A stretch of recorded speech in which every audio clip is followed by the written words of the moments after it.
오늘 아침에도 뉴스에서 들려오는 저 먼 중동의 포화 소리를 들으셨습니까? 벌써 4주째 계속되는 미국과 이란의 전쟁 소식은 우리를 몹시 불안하게 합니다. 먼 나라에서 벌어지는 일이라기엔 기름값이 요동치고 세상 경제가 흔들리며 당장 우리 삶에 미치는 파장이 너무나 큽니다. 이러다 정말 세계 3차 전쟁이 터지는 것 아니냐는 두려움이 엄습합니다. 오늘 본문의 제자들도 똑같은 두려움 속에 있었습니다. 거대한 예루살렘 성전이 돌 하나 남지 않고 무너질 것이라는 주님의 예고 앞에 그들은 사색이 되어 묻습니다. 주님, 도대체 언제 그런 일이 일어납니까? 그런데 오늘 주님은 그 질문의 날짜나 시간표를 알려주는 대신 우리가 가져야 할 진짜 실력이 무엇인지 말씀하십니다.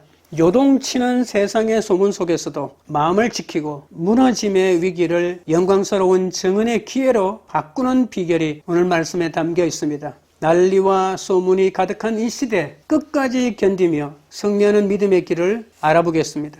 첫째로, 끝까지 견디기 위해서는 화려함에 속지 말고 본질을 붙들어야 합니다. 1절입니다. 예수께서 성전에서 나가실 때에 제자 중 하나가 이르되 선생님이여 보소서, 이 돌들이 어떠하며 이 건물들이 어떠하니까? 예수님은 성전에서 마지막 가르침을 마치고 그것을 떠나십니다. 이것이 주님의 마지막 성전 방문이었습니다. 일주일 뒤에 십자가 위에서 성전 휘장이 찢어질 때 화려했던 건물 성전의 시대에 마침표를 찍으실 것입니다. 하지만 주님의 이 비장한 발걸음 뒤에서 제자들은 전혀 다른 반응을 보입니다. 그들은 건물의 압도적인 화려함에 취해 탄성을 지릅니다. 선생님, 보십시오. 이 돌들이 얼마나 대단합니까? 이 건물들이 얼마나 웅장합니까? 냉정히 말해 제자들은 갈릴리 촌놈들입니다. 평생 배를 타고 그물을 던지던 그들에게 길이가 20m가 넘는 수백 톤이나 되는 거대한 기초석과 50년 넘게 보석으로 치장된 성전은 기겁할 만한 광경이었습니다. 예루살렘이라는 대도시에 올라와 눈앞에 펼쳐진 금빛 성전을 보는 순간 그들은 주님이 그동안 가르치셨던 참된 진리를 까맣게 잊어버린 것이죠. 조금 전까지 주님은 이 성전 안에서 왕노릇하던 대제사장들과 서기관들의 위선과 부패를 그토록 신랄하게 꾸짖지 않았습니까? 성전의 주인은 떠나려 하는데 제자들은 여전히 성전이라는 껍데기만 있으면 모든 것이 해결될 줄 믿고 있는 겁니다. 화려한 외형 앞에 서기만 하면 영적 분별력을 상실한 채 다시금 눈에 보이는 것에 압도당하는 어리석은 속물로 돌아가 버린 것이죠. 과거 이스라엘 백성들도 똑같은 실수를 저질렀습니다. 사무엘상 4장에 보면 블레셋과의 전쟁에서 패배한 이스라엘은 실로에 있던 언약궤를 전쟁터로 가져옵니다. 그들은 하나님의 궤만 있으면 반드시 이긴다라고 확신하며 땅이 울릴 정도로 함성을 질렀습니다. 하나님을 향한 순종이라는 본질은 버린 채 언약궤라는 물건이 승리를 보장해 줄 것이라고 믿은 것이죠. 결과는 어땠습니까? 언약궤는 빼앗겼고 엘리의 두 아들은 죽임을 당했습니다. 하나님이 떠나버린 언약궤는 그저 나무 상자에 불과했기 때문입니다. 우리도 이 제자들과 다르지 않습니다. 주님은 우리 중심의 본질을 보라고 말씀하시는데 우리는 세상의 화려한 스펙, 거대한 건물, 눈에 보이는 성공이라는 돌덩이 앞에서 정신을 못 차립니다. 주님은 지금 성전의 끝모습이 아니라 그 안에서 장사하며 주님을 모함하는 자들의 죄악을 보고 계신 것 아닙니까? 주님이 보시는 본질을 함께 보아야 하는데 그 본질을 놓치니까 주님이 무너진다고 선포하셔도 도리어 화려한 끝 모양의 마음을 다 빼앗기고 만 겁니다. 성전이 우상이 되면 이 건물만 붙들고 있으면 망하지 않으리라는 착각에 빠집니다. 여러분은 지금 무너질 돌덩이에 감탄하고 있습니까? 아니면 성전을 떠나시는 주님의 음성에 귀를 기울여 복음의 본질을 붙들고 있습니까? 본질을 잃어버린 화려함은 우리를 결코 구원하지 못한다는 사실을 명심하십시오. 2절입니다. 예수께서 이르시되 내가 이 큰 건물들을 보느냐 돌 하나도 돌 위에 남지 않고 다 무너뜨려지리라 하시니라. 예수님은 성전의 화려함에 취해 있는 제자들의 감탄에 찬물을 끼얹듯 단호하게 선언하십니다. 돌 하나도 돌 위에 남지 않고 다 무너뜨려지리라. 이 선언은 타락한 종교와 형식주의를 향한 하나님의 준엄한 심판을 보여줍니다. 여기서 무너뜨려지리라고 하는 것은 헬라어로 까탈리데인데 신적 수동태입니다. 우리말로 읽어도 수동태라는 것을 알 수 있습니다. 이 파멸이 우연한 사고가 아니라 하나님의 주권적인 개입임을 뜻합니다. 이 예언은 주 70년 로마 군대에 의해서 문자 그대로 성취되었죠. 당시 성전이 불탈 때 벽면에 장식했던 금들이 녹아서 돌틈 사이로 스며들었습니다.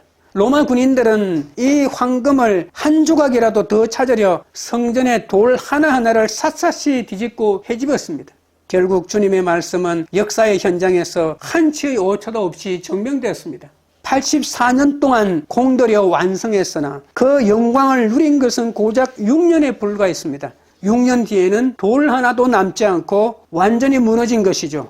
이 사건은 단순히 건물 하나가 사라진 것이 아니라 외형에만 치중했던 옛 질서의 종말을 구한 것입니다.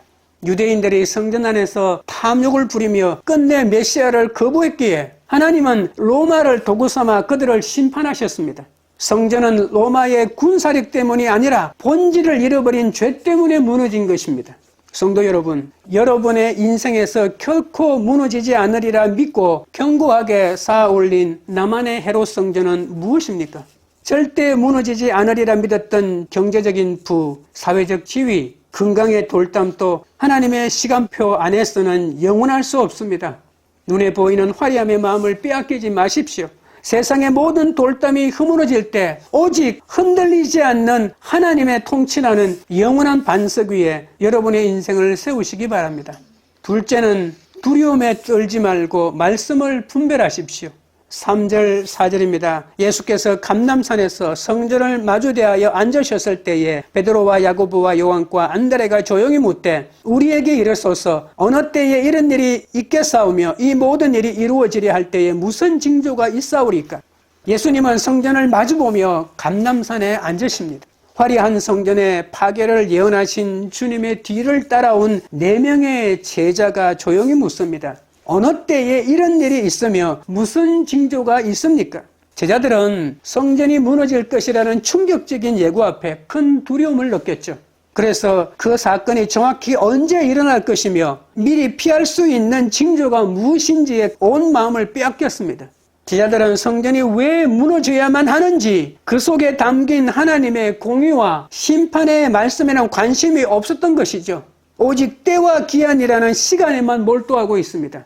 이러한 제자들은 날짜를 정해놓고 재림을 기다리는 시한부 종말론자들의 태도와 같습니다. 제자들은 기적은 환영했지만 자신들의 삶의 터전인 성전 체계가 무너지는 것은 상상조차 하기 싫었던 것이죠. 오히려 그 찬란한 성전에서 주님이 왕이 되실 때 누가 더 좋은 자리에 앉을 것인지를 탐내던 이들 아닙니까? 주님은 성전의 멸망을 선포하며 그 시대의 종말을 준비하고 계셨으나 제자들은 여전히 눈에 보이는 성전 지배력을 당연시하며 어느 때인가에만 집착했습니다. 우리 역시 주님의 말씀보다 내 안위가 흔들릴 시점에만 전전긍긍하며 두려움에 떨고 있지는 않습니까? 본문은 우리가 관심을 두어야 할 곳이 시간의 날짜가 아니라 그 사건을 통해 말씀하시는 주님의 경고임을 분명히 보여주고 있습니다. 두려움에 눈이 멀면 사건만 보이지만 말씀으로 깨어 있으면 그 너머 하나님의 뜻을 분별하게 됩니다. 5절 6절입니다. 예수께서 이르시되 너희가 사람의 미혹을 받지 않도록 주의하라. 많은 사람이 내 이름으로 와서 이르되 내가 그러하여 많은 사람을 미혹하리라. 예수님은 시기를 묻는 제자들의 질문에 날짜를 답하는 대신 가장 먼저 엄중한 경고의 말씀을 주십니다. 너희가 사람의 미혹을 받지 않도록 주의하라. 여기서 주의하라는 헬라어는 블레페테라고 하는 말인데 단 한 번의 조심이 아니라 끊임없이 계속해서 살피라는 현재 명령형입니다. 마지막 때가 가까울수록 내가 그라고 주장하며 주의 이름으로 와서 많은 사람을 미혹하는 자들이 일어날 것이기 때문입니다. 당시 유대 백성들이 로마의 압제 속에서 정치적 메시아를 갈망했기에 수많은 거짓 그리스도가 나타났던 것처럼 오늘날 우리 주변에도 십자가 없는 성공 복음으로 우리를 유혹하는 목소리가 가득합니다. 두려움은 미혹이 자라는 토양입니다. 세상이 흔들릴 때 우리는 본능적으로 내 안위를 보장해 줄 대상을 찾게 되고 그때 거짓된 메시지의 영적 분별력을 잃게 되는 것이죠. 우리가 미혹에 빠지는 이유는 우리 안에 여전히 포기하지 못한 야망과 욕망이 있기 때문입니다. 십자가를 지지 않고도 성공할 수 있다는 달콤한 유혹이 들려올 때 우리는 정답인 줄 알고 달려갑니다. 성도는 자신의 변화를 위해 기도하지만 미씨는 자신의 욕망을 위해 하나님을 변화시키려 한다는 사실을 잊지 마십시오. 내가 쌓아 올린 건강, 학벌, 재물이라는 화려한 성전이 절대 무너지지 않으리라고 믿고 살다가 그것들이 흔들리는 순간 내 힘으로 해결해 보려 애쓰나 여기저기서 날아오는 미혹에 속절없이 넘어집니다. 그러므로 우리는 난리의 소문 속에서 사람을 의지할 것이 아니라 내 안의 욕심 때문에 말씀을 놓치는 것을 가장 경계해야 한다는 사실입니다. 이 세상에 속한 모든 것은 언젠가는 다 무너지고 말 것이죠. 내가 절대적으로 신뢰하던 것들이 무너져 내릴 때 그 무너진 자리에서 비로소 참된 그리스도를 바라볼 수 있는 영적 분별력을 갖추어야 합니다. 끝까지 나를 포기하지 못하는 그 마음이 미혹의 틈을 만든다는 사실을 기억하십시오. 오직 변치 않는 말씀 위에 굳건히 서는 저와 여러분이 되어야 합니다.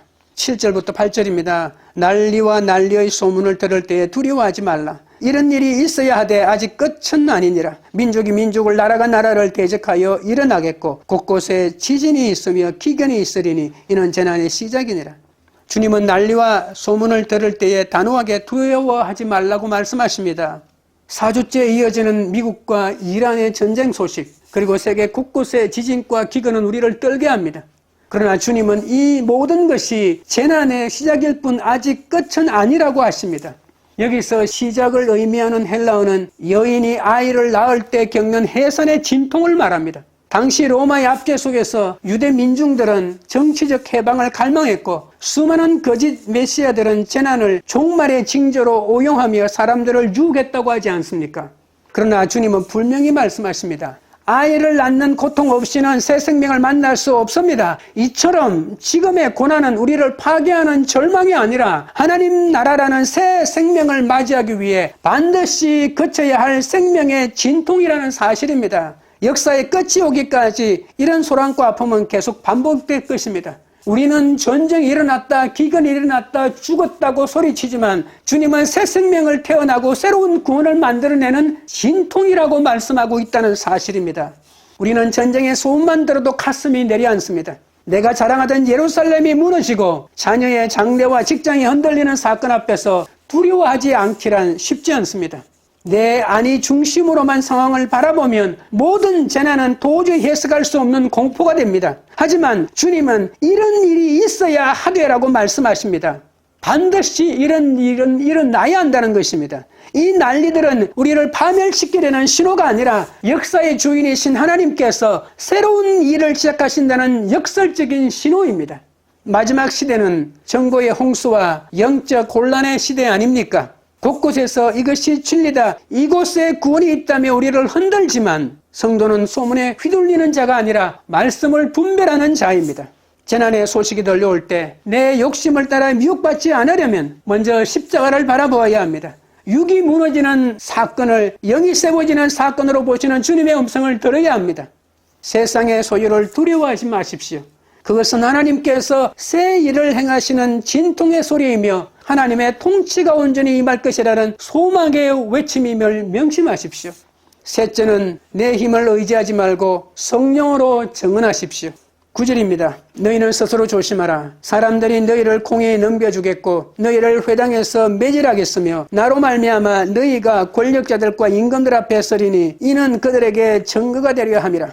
예수님은 제자들이 겪게 될 고난을 예고하시며 다시 한번 조심하라고 하십니다. 이 조심하라고 하는 말은 방금 6절에서 살펴보았던 미혹을 받지 않도록 주의하라는 말과 똑같은 말입니다. 다가올 박해의 파도 속에서 내 힘으로 버티려 하지 말고 영적으로 깨어 주님의 주권을 살피라는 엄중한 경고입니다. 제자들은 장차 예수님이 걸어가신 고난의 길을 그대로 따르게 됩니다. 그들은 적재자들에게 넘겨질 것이라고 말합니다. 종교재판소인 공회와 회당에서 신문과 매질을 당하는 핍박을 겪게 될 것입니다. 또한 권력자들과 임금들 앞에 죄수의 몸으로 서게 되는 정치적 시련도 피할 수 없습니다. 사도 바울이 로마 총독과 아그리빠 왕 앞에서 복음의 증인이 되었던 것처럼 제자들은 사면 초가의 위기에 직면하게 될 것입니다. 주님은 이 시련을 미리 알려주심으로 제자들이 당황하지 않게 하십니다. 여기서 우리는 고난의 목적에 주목해야 합니다. 주님은 이 박해가 그들에게 증거가 되려 함이라고 말씀하십니다. 세상 권력 앞에 서는 고통의 자리가 사실은 복음을 듣지 못한 자들에게, 그러니까 가장 고위층 지식인들 앞에서 그리스도를 전하는 영광스러운 증언의 자리가 된다는 역설입니다. 성도 여러분, 고난은 우리를 무너뜨리기 위한 함정이 아닙니다. 오히려 내 의지를 내려놓게 하시고 우리를 세상 끝까지 복음을 전하는 하나님의 전략적 통로로 삼으려는 계획입니다. 박해의 현장에서 위축되지 마십시오. 나를 증인으로 세우시는 주님의 섭리를 신뢰하며 내 능력이 아닌 성령의 인도하심을 따라 믿음 위에 굳게 서십시오. 10절부터 11절입니다.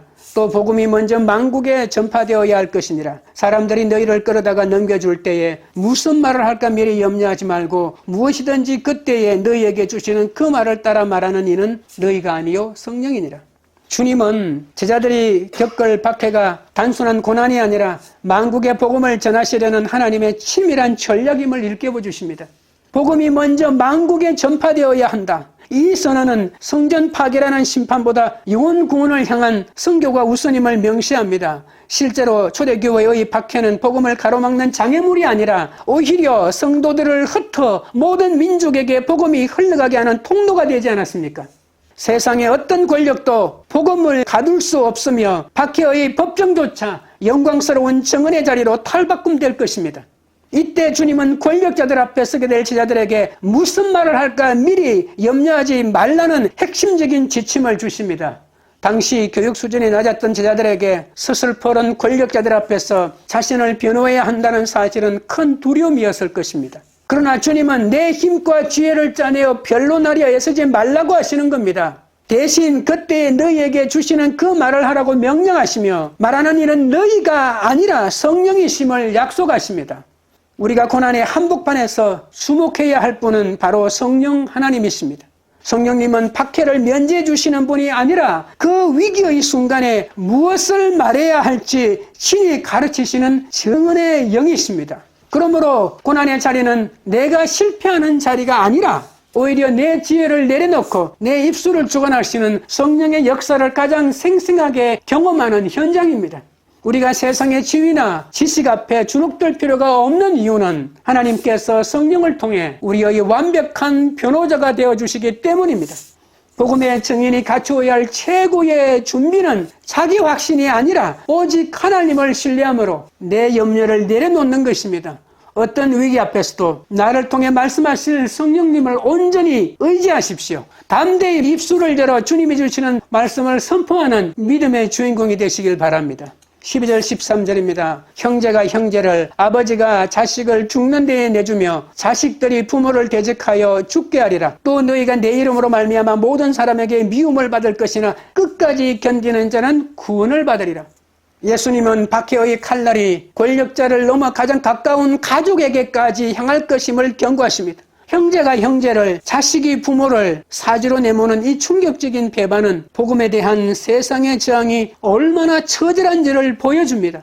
실제 주 64년 네로 황제의 박해 당시 수많은 그리스도인들이 믿었던 가족의 밀고로 목숨을 잃었다는 사실입니다. 환란이 깊어지면 사랑이 식고 신뢰가 무너져 서로를 죽음의 자리에 내어주는 비극이 일어납니다. 이러한 사면 초과의 고난 속에서도 제자들은 복음을 포기하지 않기에 결국 모든 사람에게 미움을 받게 되는 것이죠. 이때 주님께서 요구하시는 것은 상황을 피하는 요령이 아니라 바로 끝까지 견디는 것입니다. 여기서 끝까지는 단순히 흐르는 시간을 참는 것이 아니라 어떤 극한 상황에서도 주님을 향한 신뢰를 영원히 지켜내는 태도입니다. 또한 이때의 구원은 육체적 생존을 넘어 죽음조차 뺏을 수 없는 영원한 생명의 보존을 의미합니다. 성도 여러분, 끝까지 견디는 자는 억지로 참는 수동적인 자가 아닙니다. 하나님의 신실하심을 신뢰하며 그 자리에 능동적으로 머물러 있는 것입니다. 아무리 거센 고난이 닥쳐도 역사의 주권은 하나님께 있습니다. 주님의 허락 없이는 우리의 머리털 하나도 상하지 않으며 세상의 어떤 위협도 우리의 영혼을 해칠 수 없습니다. 우리는 위기의 순간마다 대단한 영웅이 될 필요가 없습니다. 그저 주님이 허락하신 자리에서 내 힘을 빼고 끝까지 견디는 것 하나면 충분합니다. 신앙의 여정은 역경을 면제받는 것이 아니라 그 한복판에서 복음을 증언하는 과정입니다. 세상에서 미움을 받는 이유는 우리가 세상이 아닌 그리스도께 속했기 때문입니다. 그러므로 신앙으로 인한 불편함과 고난을 이상히 여기지 마십시오. 박해의 현장은 실패의 자리가 아니라 성령의 권능으로 복음을 선포하는 영광스러운 자리입니다. 내게 주어진 십자가를 지고 끝까지 견디십시오. 구원의 승리는 성령을 의지하며 주님의 곁을 끝까지 지키는 자의 몫이기 때문입니다. 말씀을 맺겠습니다. 우리는 화려한 건물이 무너지고 전쟁의 소문이 진동하며 가장 가까운 아들에게조차 외면당할 수 있는 종말의 풍경을 마주했습니다. 그러나 이 엄중한 예고는 우리를 두려움에 빠뜨리기 위함이 아닙니다. 무너질 세상의 외형에 속지 말고 영원한 복음의 본질을 붙들라는 사랑의 경고입니다. 4주째 이어지는 전쟁의 부하 소리와 요동치는 경제 위기 앞에서 우리는 자문해야 합니다. 나는 지금 무엇을 의지하는가? 내가 쌓은 성공이 영원할 것이라는 착각을 버릴 때 비로소 참된 성전의 신 그리스도의 통치가 시작됩니다. 난리와 소문 속에서 미혹되지 마십시오. 시대를 읽는 눈은 정보의 양이 아니라 오직 기록된 말씀의 분별에서 나온다고 했습니다. 내 힘으로 버티려 애쓰지 마십시오. 박해와 환난의 현장에서 우리 입술에 할 말을 담아주시는 분은 바로 성령 하나님이십니다. 신앙의 승리는 성공이 아닌 인내에 있다고 말합니다. 삶의 기반이 흔들릴 때 도망치지 말고 그 자리를 지키십시오. 주님을 신뢰하며 머무는 그 자리가 바로 복음의 가장 강력한 정언석입니다. 오늘 여러분의 인생은 무너질 돌덩이가 아닌 영원한 하나님 나라에 뿌리 내리십시오. 끝까지 견디는 자에게 약속된 구원의 영광이 성령의 능력을 힘입는 여러분 모두에게 충만하기를 주님의 이름으로 축원드립니다. 찬양 드리고 기도하겠습니다. 하나님 우리 아버지, 무너질 헤롯 성전과 같은 세상의 화려함에 마음을 빼앗겨 그 속에 감춰진 영적 파멸을 보지 못했던 어리석음을 불쌍히 여겨 주시옵소서. 내가 쌓은 공든탑이 무너질까 두려워하며 본질을 놓쳤던 우리를 용서하여 주옵소서. 웅장한 돌덩이와 끝 모양에 감탄하던 갈릴리의 지대들처럼 우리도 눈에 보이는 성공과 스펙의 껍데기에 압도되어 성전의 주님이신 주님을 잊고 살았음을 고백하옵나이다. 이제 우리의 시선을 돌려 복음의 본질을 보기 원합니다. 헛된 징조를 쫓느라 시간을 낭비하지 않고 세상의 난리와 소문이 진동할지라도 두려워하지 않으며 오직 기록된 말씀으로 시대를 분별하기 원합니다. 내 힘과 지혜로 위기를 버티려 애쓰지 않고 고난의 한복판에서 우리 입술에 할 말을 담아주시는 성령 하나님을 온전히 신뢰하기 원합니다. 어떤 시련과 배반 앞에서도 끝까지 견디며 박해의 현장을 영광스러운 증언의 자리로 바꾸는 인내의 승리자가 되기 원합니다. 오직 흔들리지 않는 하나님 나라의 통치 아래 거하며 끝까지 주님 곁을 지키는 구원의 백성으로 살아가게 하여 주옵소서. 광교리들 교회가 건물의 화려함을 자랑하는 곳이 아니라 살아계신 하나님의 임재가 가득한 진리의 성전이 되게 하옵소서. 난리와 난리의 소문으로 사람들이 두려워하고 미혹받는 이 시대에 거짓 선지자들을 분별하고 재난 가운데서도 끝까지 견딤으로 구원을 전하는 천국 공동체가 되도록 역사하여 주시옵소서. 예수 그리스도의 이름으로 기도드리옵나이다. 아멘.